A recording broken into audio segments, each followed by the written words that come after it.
हाय भावनो, आज लवकर शेड स्वच्छ करून रानात गेलो. तुझा पाला काढला. पाला घेऊन रानातनं तसंच घरी आलो.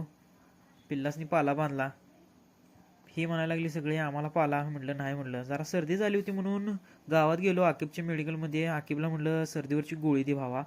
सर्दीची गोळी घेतली. नंतर राहुल दादाच्यात गेलो. राहुल दादा म्हटला माझा काय व्हिडिओ काढ नकोस. नंतर मग तसंच घरी आलो. घरी आल्यानंतर जेवण वगैरे झालं. रानात गेलो. रानातून वैरण काढून घेऊन आलो.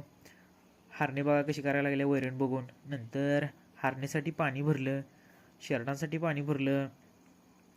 बोर वगैरे बंद केली सगळं. शेरडासनी पाणी पाजलं. त्यानंतर वैरण टाकली. वैरण टाकल्यानंतर म्हटलं अंडी बघावी. म्हटलं अंडी बघितली तर 2 अंडी घातलेली. त्या अंडी गोळा केली. त्यानंतर जरा रानात जरा स्वच्छ केलं जरा संध्याकाळी जाऊन. त्यानंतर तसंच हत्ती गवत काढलं. गाडीला बांधलं आणि घेऊन आलो घरी.